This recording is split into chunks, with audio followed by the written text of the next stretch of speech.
Good morning student.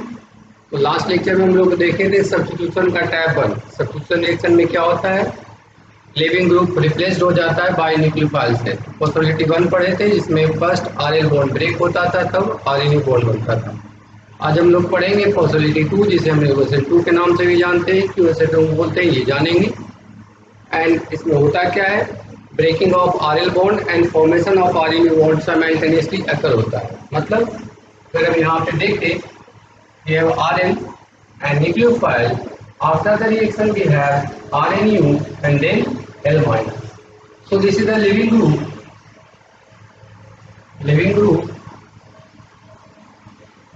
and this one is nucleophile. तो आज के टॉपिक में क्या होने वाला है, breaking of RL bond and formation of RNA bond simultaneously occur होगा। For example, if we have Ca3CH2 Cl and we have OH minus, where CH3CH2 is R and Cl is living group and nucleophile is OH minus. This is nucleophile. So after the reaction क्या होने वाला है, Ca3CH2 OH and Cl minus ऐसा हो जाएगा। But इसे कैसे करेंगे हम लोग, तो पॉसिबिलिटी 2 पढ़ने जा रहे हैं। When CCl bond will break at that time CH will also form. तो पॉसिबिलिटी 2 में हम लोग देखेंगे यहाँ पे दोनों प्रोसेस साथ साथ होता है। तो मैग्नेटिज्म का अगर हम बात करें तो क्या होगा, we have Ca3CH2 Cl and OH minus. Due to electronegativity difference, this bond will polarize like this is delta minus and this one is delta plus. अब यहाँ पे ये पॉजिटिव सेंटर हो गया और ये न्यूक्लियोफाइल है। Nucleophile means nucleus level. तो ये कहाँ जाकर अटैक करेगा, जहाँ पॉजिटिव चार्ज। तो यहाँ पे आएगा अटैक करने, है ना, अटैक करने आएगा। तो अटैक करने आएगा तो क्या होगा, एक समय ऐसा आएगा कि CH2 this bond is going to form and CCl bond is going to break. This is known as transition state. In short, TS. क्या लिखते हैं, ट्रांजिशन स्टेट। तो इस ट्रांजिशन स्टेट में बाएं से दाएं जाने पे क्या चेंज जाता है। फर्स्ट थिंग इज, यहाँ पे जो ग्रुप्स था उसका संख्या यहाँ बढ़ चुका है। यहाँ पे CH2 Cl CH2 CH3 था, अभी Cl CH2 CH3 और साथ में एक OH आ गया। मतलब इसके आने से क्राउडिंग बढ़ रहा है, भीड़ क्या होता है, बढ़ता है। यहाँ पे दोनों साथ साथ का प्रोसेस होता है। तो रेट किस पर डिपेंड करेगा, मतलब ये सिंगल स्टेप रिएक्शन है। फाइनली एक समय ऐसा आएगा कि this bond will break and this bond will form. तो क्या हो जाएगा यहाँ पे CH2 OH and Cl will minus will remove. This is known as transition state. ये ट्रांजिशन स्टेट हम लोग को डिसाइड करवाएगा कि रिएक्शन का फास्ट होगा या स्लो होगा। इसके पहले वाले मैकेनिज्म में जब SN1 पढ़े थे तो क्या हुआ था, this bond is going to completely break and it produces carbocation and then OH minus attack करता था। तो पहले वाले मैकेनिज्म में 2 स्टेप में रिएक्शन होता था, बट इस मैकेनिज्म में कितने स्टेप में रिएक्शन होता है, 1 स्टेप। तो पहला तो एक पॉइंट इसमें ये रिजल्ट आ जाता है कि this mechanism follow single step mechanism.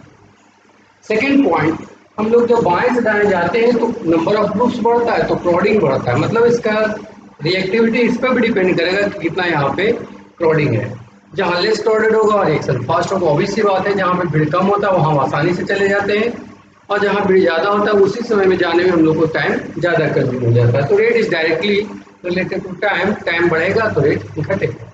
तो भीड़ बढ़ने से रिएक्टिविटी घटने वाला है। थर्ड पॉइंट, कि कितना जल्दी ये Cl माइनस हटेगा। जितना जल्दी वो हटेगा उतना ही रिएक्शन क्या होगा, मेरा फास्ट। और ये डिपेंड करता है नेचर ऑफ लिविंग ग्रुप पे। मतलब अगर स्ट्रॉन्ग बेस होगा तो बैड लिविंग ग्रुप होता है। तो हम लोग को ये भी ध्यान रखना होगा कि कौन सा स्ट्रॉन्ग बेस और कौन वीक बेस है।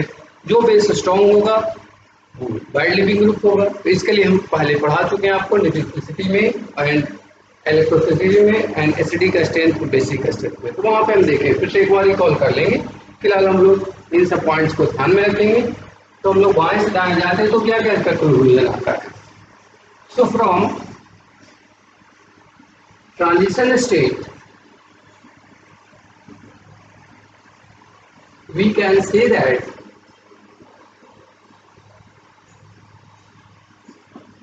as we move left to right, number of group increases.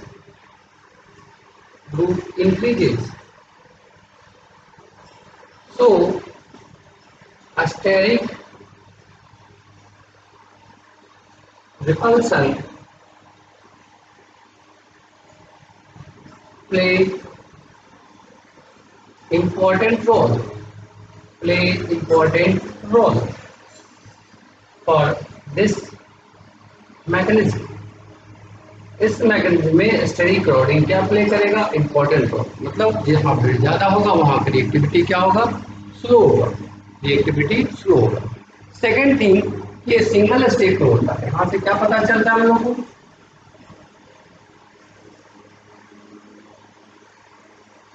This is single state mechanism. तो जो भी रेट के लिए डिसीजन लेगा वो ये ट्रांजिशन स्टेट ही लेगा। जितना जल्दी ये भागेगा उतना ही रिएक्शन फास्ट होगा, जितना जल्दी ये अटैक करेगा उतना ही रिएक्शन क्या होगा? फास्ट होगा। तो यहाँ पे रेट है जो डिपेंड करता है, रेट डिपेंड करता है both on RL bond and nucleophile. अगर हम इन जनरल बोले तो रेट डायरेक्टली प्रोपोर्शनल होगा आरएल का और न्यूक्लियोफाइल का। तो मैकेनिज्म से पता चल जाता है कि ऑर्डर दोनों के रिस्पेक्ट में 1+1 कितना हो जाएगा? 2 हो जाएगा। तो रेट इन दोनों को कारण कंट्रोल होगा। तो ये जितना जल्दी रिमूव होगा उतना ही रिएक्शन फास्ट होगा, ये जितना जल्दी अटैक करेगा उतना ही रिएक्शन फास्ट होगा। तो अगर इसका न्यूक्लियोफिलिसिटी बढ़ता है तभी हम लोग क्या बोलेंगे? रेट बढ़ेगा। आरएल बॉन्ड में क्राउडिंग बढ़ेगा तो रेट घटेगा, क्राउडिंग घटेगा तो रेट बढ़ेगा। जितना जल्दी ये भाग जाए एल उतना ही रिएक्शन क्या हो जाएगा? फास्ट। तो हम इस रेट वाले एक्सप्रेशन से बोल सकते हैं कि SN2 reaction increases if nucleophile is strong। Nucleophile क्या हो गया? स्ट्रॉन्ग। फॉर एग्जाम्पल अगर OH माइनस हो और H2O हो तो which one is stronger nucleophile? तो सिंस ये नेगेटिवली चार्ज है तो ये अच्छा न्यूक्लियोफाइल है ना? न्यूक्लियोफाइल अच्छा है। तो अगर OH माइनस और वाटर हो तो SN2 को कौन फेवर करेगा? OH minus. अगर मेरे पास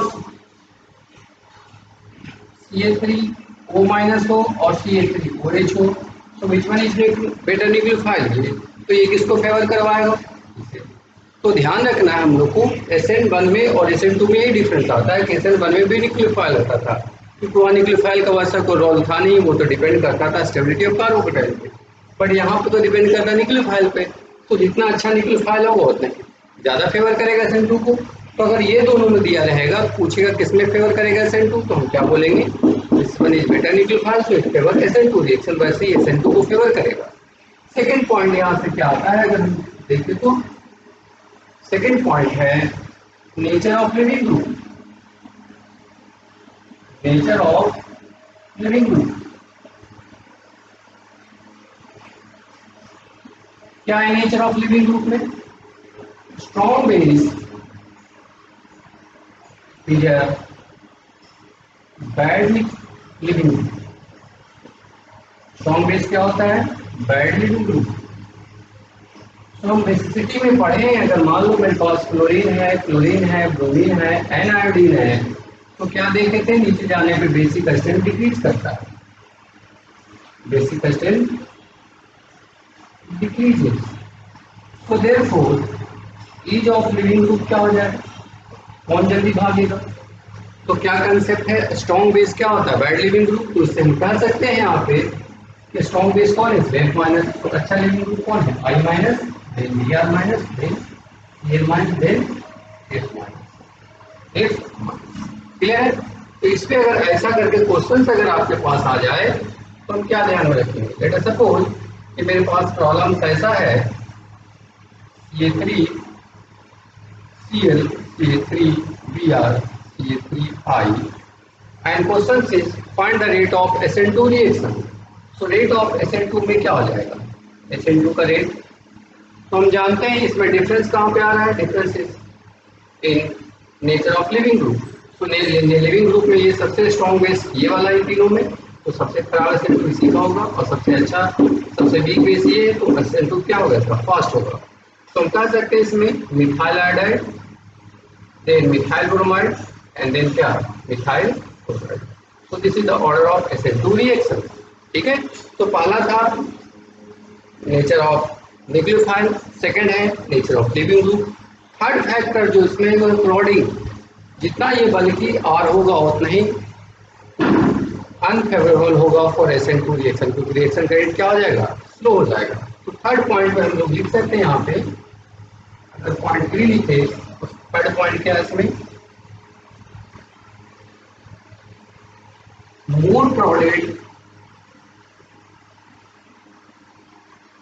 more crowded position is less reactive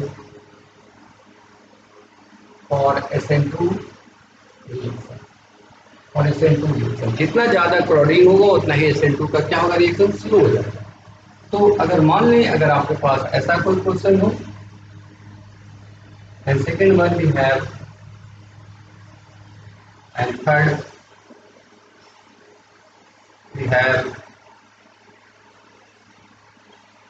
ऐसा हो तो बोलेगा भाई बताइए ऑर्डर ऑफ SN2 रिएक्शन।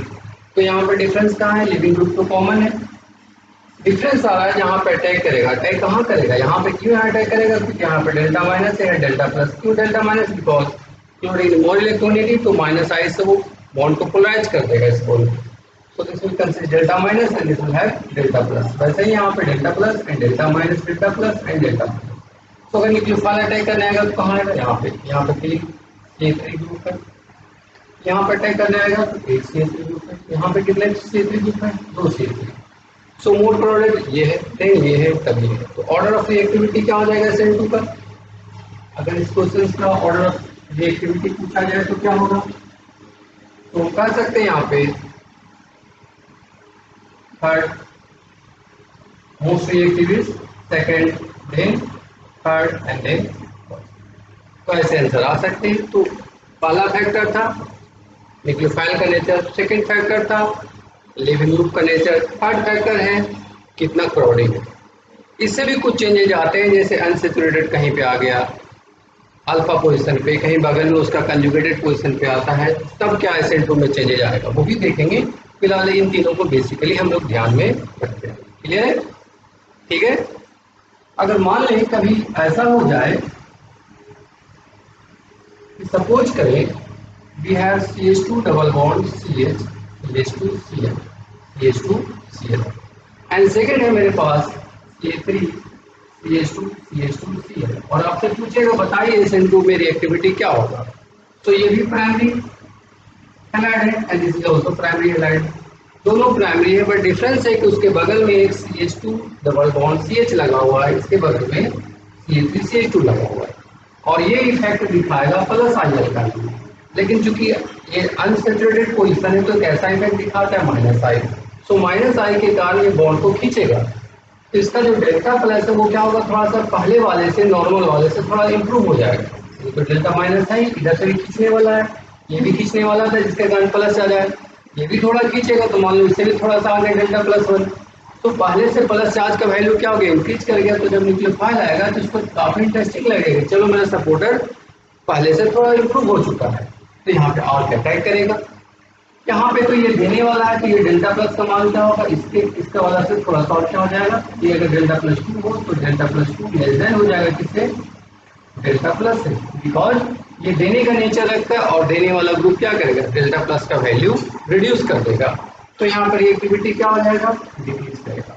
तो यहाँ से कंक्लूजन हम लोग निकाल सकते हैं, इस पोजीशन को जैसे अल्फा बोलते हैं, अगर अल्फा पोजीशन के बगल वाले कार्बन पे अनसेचुरेटेड पोजीशन हो तो वो SN2 का रिएक्टिविटी क्या करता है, बढ़ाता है। SN मैंने यही देखे थे, ये लाइलिक था, कार्बोकेटाइन बनने के कारण क्या हो जाता था, मोर स्टेबल होता था ड्यू टू रेजोनेंस, और इसमें भी बढ़ता है। तो यहाँ से कंक्लूजन निकाल सकते हैं, क्या कंक्लूजन होगा, conclusion is unsaturated carbon increases SN2 reactivity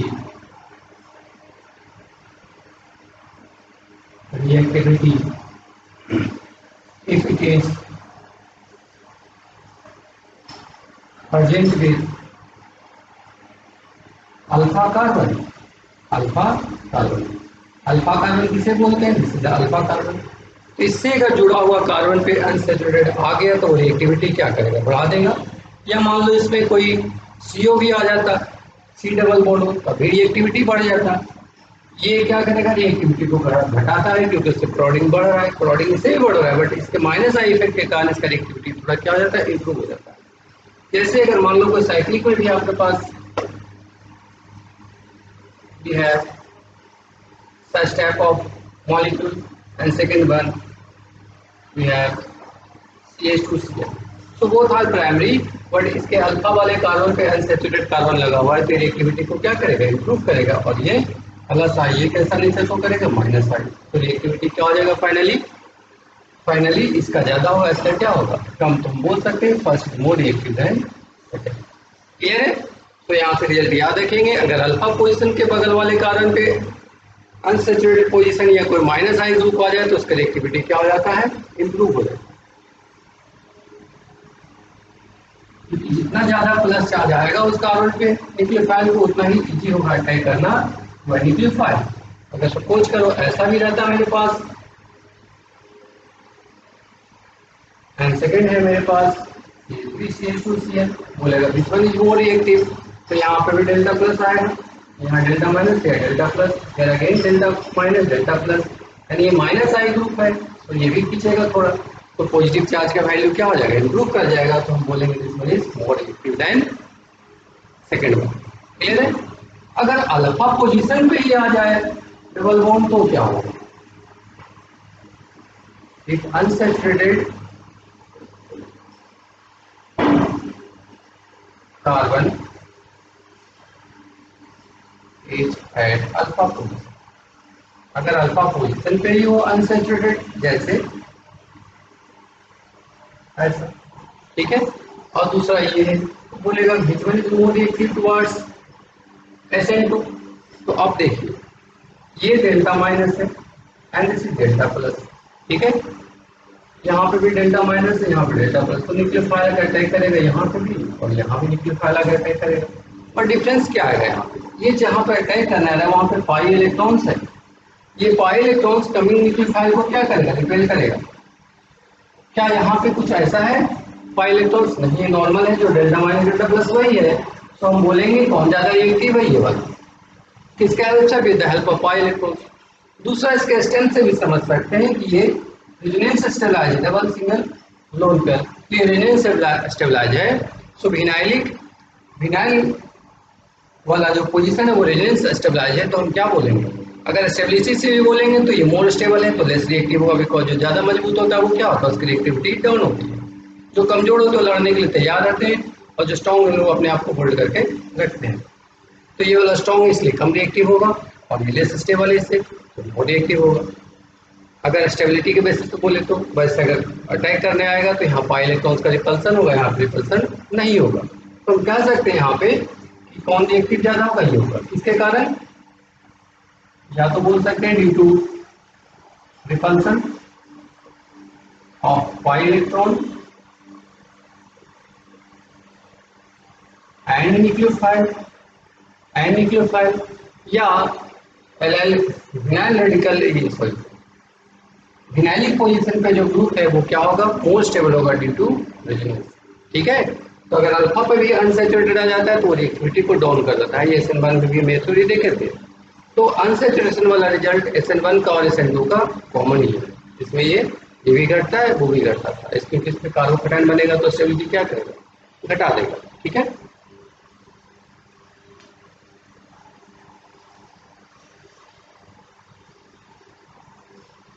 अगर ऐसा कोई आ जाए ग्रुप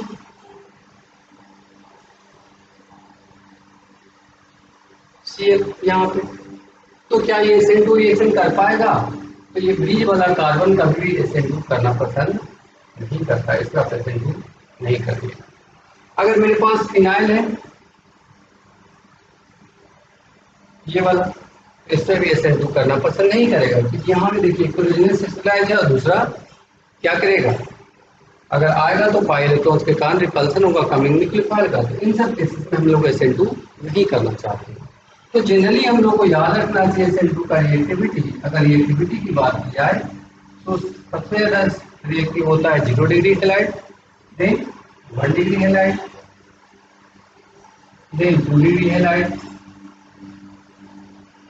देन टर्सरी हैलाइड। ये नहीं चाहेगा कि हम रिएक्शन करें, ठीक है। तो हम देखते के साथ साथ चल जाएंगे। अगर प्राइमरी है तो कंफर्म है कि वो चाहेगा कि हम क्या करें, SN2 करें। अब SN1 SN2 में सेकेंडरी में तो देखते हैं कि वहां पे भी रिएक्टिविटी अच्छा था, यहाँ भी रिएक्टिविटी ठीक ठाक है। तब हम कैसे पहचानेंगे, टर्सरी को तो देख के पहचानेंगे कि जब भी करेगा तो SN1 करेगा, प्राइमरी को देख के पहचान जाते हैं 0 डिग्री, क्योंकि SN2 करना चाहता है। प्राइमरी 0 डिग्री देखो बोल दोगे SN2, और अगर टर्सरी देखो बोल दोगे SN1। लेकिन सेकेंडरी आएगा तो हम कैसे पहचानेंगे, तो ये डिपेंड करता है मेरा उसका सॉल्वेंट पे। अगर सॉल्वेंट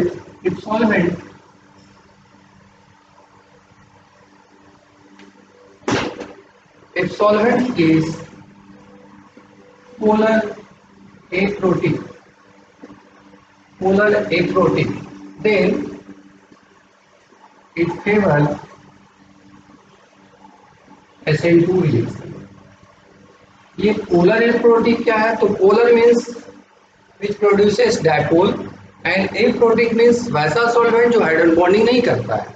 जो हाइड्रोजन बॉन्डिंग करता है उसे कहते हैं प्रोटिक, और जो हाइड्रोजन बॉन्डिंग नहीं करता उसे क्या कहते हैं, एप्रोटिक। जैसे अगर मेरे पास सॉल्वेंट में एसीटोन दिया हो, तो एसीटोन में क्या होगा, ये डेल्टा प्लस ये डेल्टा माइनस, पोलरिटी तो आ गया, बट ये वाटर के साथ हाइड्रोजन बॉन्डिंग नहीं करेगा। तो ये कैसा सॉल्वेंट है, पोलर एप्रोटिक।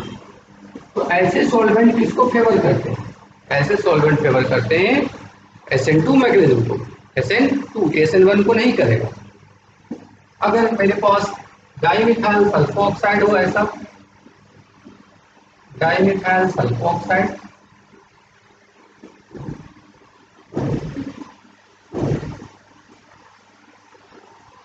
शॉर्ट में लिखते हैं DMSO।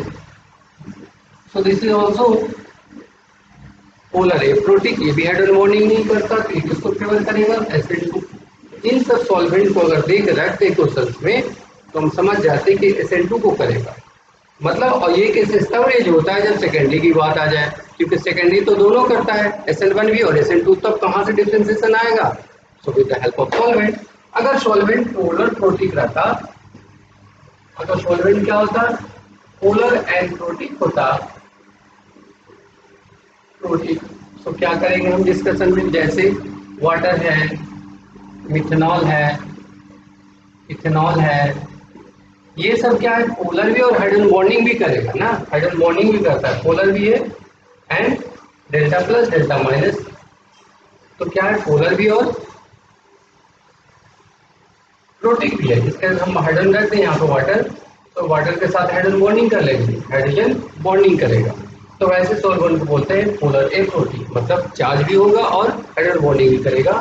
So it favour SN2 magnesium. लेकिन अगर प्राइमरी हो तो कोई भी सॉल्वेंट रखिए, वो किसको कोशिश करेगा करने का, SN2 को ही करेगा, क्योंकि प्राइमरी वाले केस में यहाँ पे कार्बोकेटाइन की स्टेबिलिटी भी उतना नहीं आती है, और कार्बोकेटाइन स्टेबल नहीं होगा तो ड्राइविंग फोर्स SN1 का तो कार्बोकेटाइन का स्टेबिलिटी है। तो ऐसे वाले केसेस में हम लोग क्या करा लेते हैं, SN2 करा लेते हैं। और टर्शरी है, सॉल्वेंट बदल दीजिएगा, उससे क्या होगा, जब वो पता है कि वो SN2 कर ही नहीं सकता, तो जब भी करेगा तो उसके पास सिंगल ऑप्शन होगा SN1 का, चाहे मन चाहे या ना चाहे आपको SN1 ही कराना होगा। लेकिन सेकेंडरी के केस में अगर कंट्राडिक्शन आएगा तो हम सॉल्वेंट की तरफ से पकड़ लेते हैं, ठीक है। या दूसरा हमारा न्यूक्लियोफाइल भी है, न्यूक्लियोफाइल के नेचर से भी देखते हैं। अगर मेरे पास OH माइनस हो, जिसके पहले बताए थे आपको, और वाटर हो, तो ये किसको कराना चाहेगा, तो सेकेंडरी वाले केस में ये रहेगा तो SN2 को कराना चाहेगा, और ये रहेगा तो किसको कराना चाहेगा, SN1 को। तो इन सब चीज़ों को आप ध्यान में रखेंगे तब SN1 का कंसेप्ट क्लियर हो जाएगा। हम क्वेश्चन देखते के साथ पकड़ लेंगे कि SN1 होगा या SN2, ठीक है। अब इसमें आता है stereochemistry.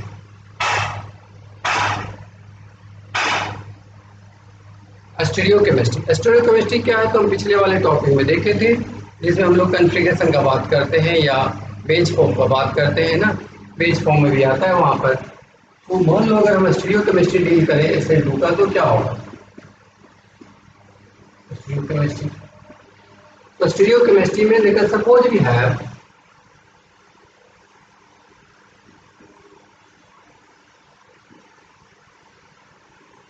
H and this is G and this one is C. We have NaOH, so OH minus. So this bond will polarize due to electronegative difference. यहाँ पे डेल्टा माइनस आया है, यहाँ पे डेल्टा।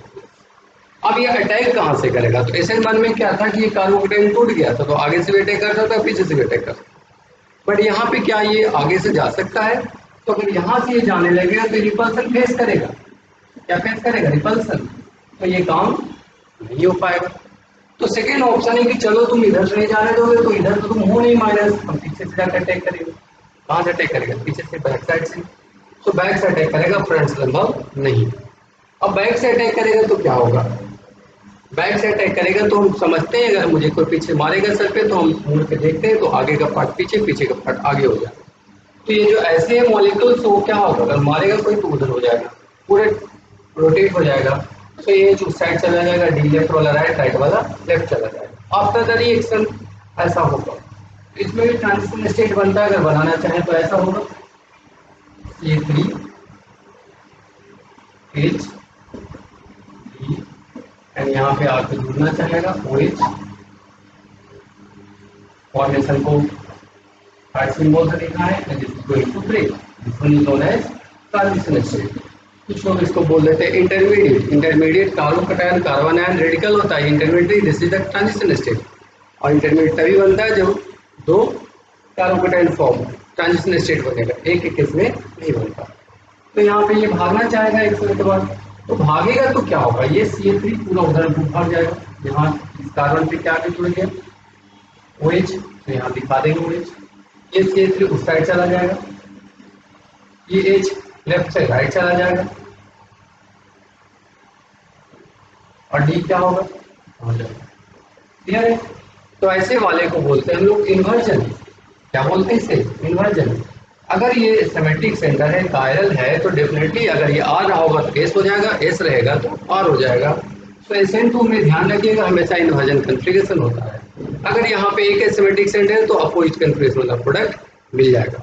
जहाँ पे अटैक करेगा वही भी नहीं कि 2-3 सेंटर है वहाँ अटैक करेगा किसी एक पे और दिखा रहे दूसरे पे भी लड़ जाएगा, ऐसा नहीं होता है। जिसको को मारेगा पीछे से वो टर्न करके सर देखेगा, उसका दोस्त नहीं। तो वैसे यहाँ पर है, अगर ऐसा वाला है तो कन्फिगरेशन क्या हो जाएगा? उल्टा। अगर ये सिमेट्रिक नहीं रहता तो सिर्फ बोलते कि इन्वर्जन हो गया है, कन्फिगरेशन का बात नहीं करते कि आर कैसे हो जाएगा इसका। अगर विदाउट सिमेट्रिक सेंटर होता है, जैसे मान लो सिर्फ यही होता,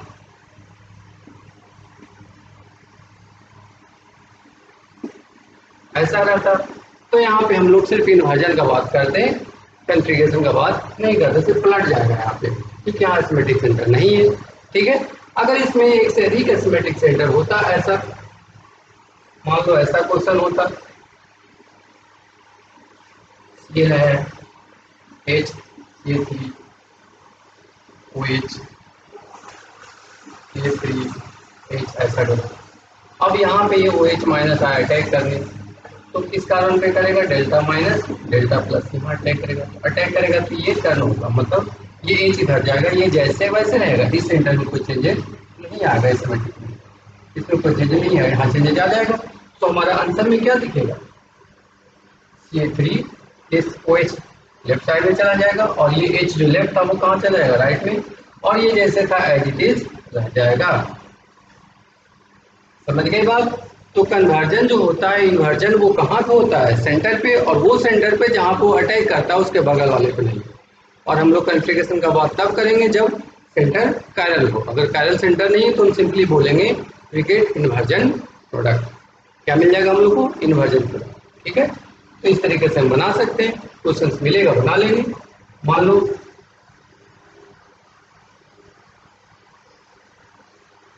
ऐसा क्वेश्चन होता है,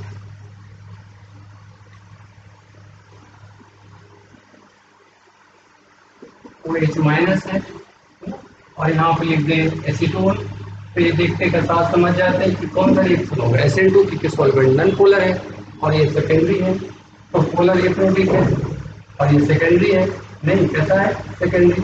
तो इस सॉल्वेंट को हम देखते हुए समझ जाते हैं कि मेरे पास जो प्रोडक्ट मिलने वाला है वो इन्वर्जन प्रोडक्ट मिलेगा। तो आंसर कैसा लिखेगा, इसकी जगह क्या आ जाएगा OH एंड C3 आ जाएगा। लेकिन इसी में अगर लिखा होता है ऐसा, इसी क्वेश्चन में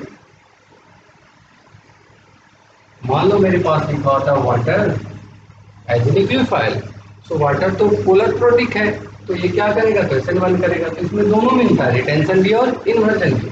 तो यहाँ जब आंसर आएगा तो क्या बनेगा, ये एक तो वेज अगर मान लो तो ये इन्वर्जन हो गया, क्योंकि टुवार्ड द व्यूअर को हम अवे फ्रॉम व्यूअर कर दिए, प्लस दूसरा में क्या मिलेगा बच्चों वेज।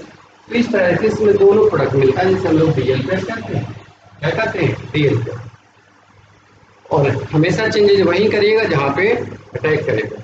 क्लियर है जी, है ना, क्लियर है। तो यहाँ से देख के बोल सकते हैं यहाँ पे इन्वर्जन होगा, तो toward the viewer away from viewer हो जाएगा, toward the viewer away from viewer भी होगा और टुवार्ड द व्यूअर भी होगा, क्योंकि यहाँ पे सॉल्वेंट जो है वो क्या है पोलर पोलर प्रोटीन, और ये क्या है बाबू पोलर ए प्रोटीन। तो इन सॉल्वेंट को भी देख के पहचानते हैं, और ये कंट्राडिक्शन आता है जब सेकेंडरी होता है तब। प्राइमरी में तो डायरेक्ट बोले थे SN2 होगा, टर्सरी में देखते के साथ बोले थे कि SN1 होगा, लेकिन सेकेंडरी वाले में कंट्राडिक्शन होते रहे। ठीक है, इस तरह से हम क्वेश्चन बना सकते हैं। अगर मान लो क्वेश्चन में ऐसा है जो IDJ में आया भी एक दो बार है।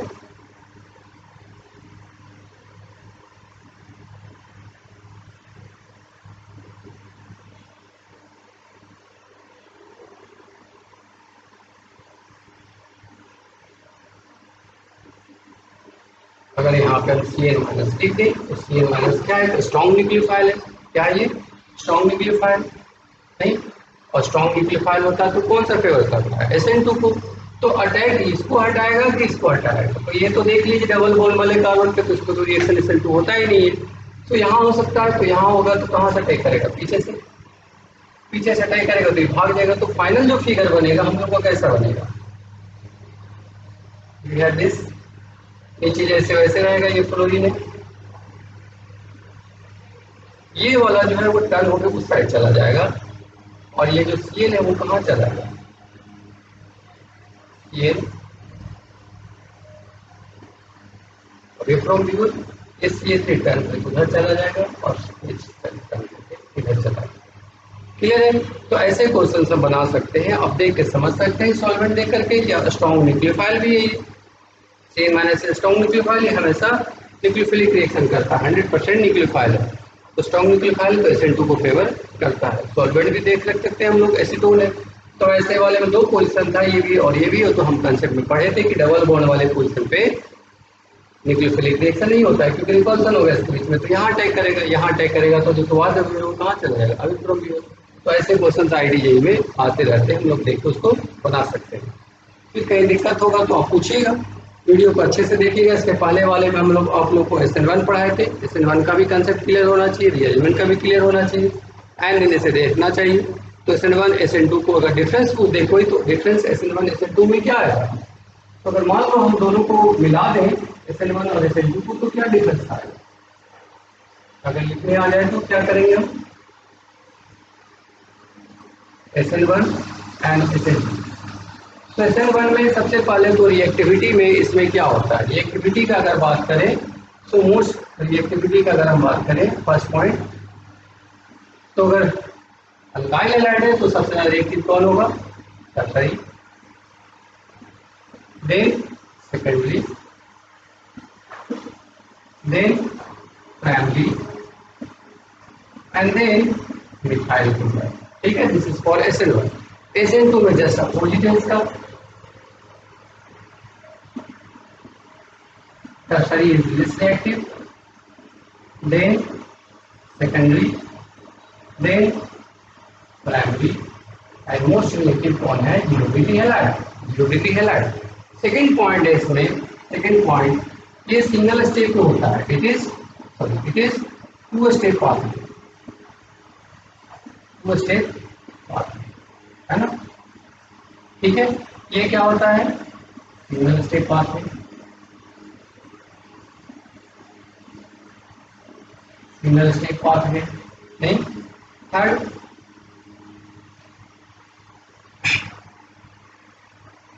Stability of carbocation.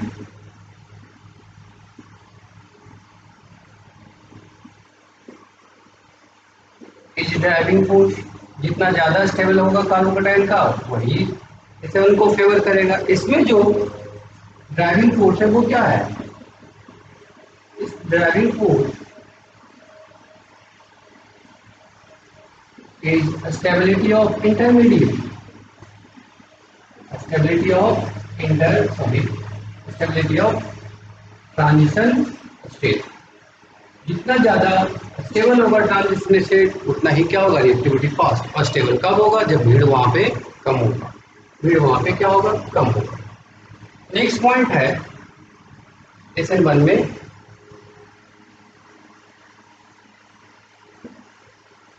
SN1 में नेक्स्ट पॉइंट क्या है? In this both inversion and retention occur। इसमें क्या होता है? In this only inversion occur। इसमें सिर्फ और सिर्फ क्या होता है? इन्वर्जन। ठीक है। नेक्स्ट है, नेक्स्ट पॉइंट SN1 SN2 का है, weak nucleophile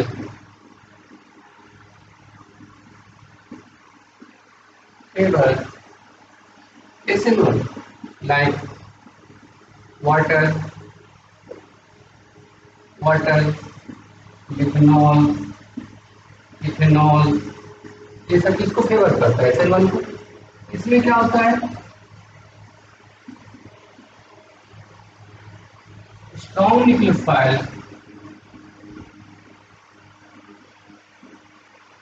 favour acid like OH minus, CN minus, MeO minus, methyl oxide, PTO minus, ये सब कुछ कवर करता है SN2 को। ठीक है। Next point, polar protic solvent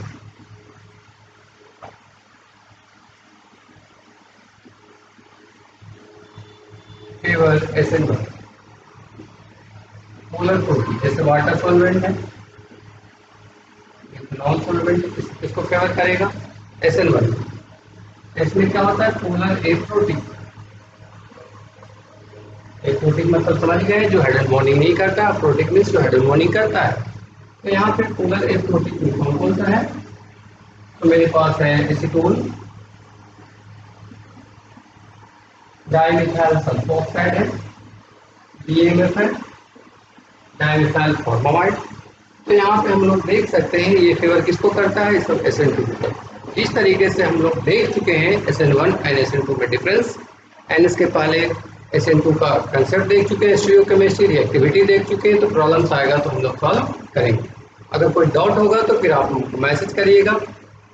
link को शेयर एंड सब्सक्राइब कर देंगे ताकि ज़्यादा से ज़्यादा बच्चे देख पाएँ, ज़्यादा सीख पाएँ, है ना। फिर कोई दिक्कत हो तो आप हमको मैसेज करिए, हम फिर नेक्स्ट वीडियो में आपको मिलकर बताएंगे।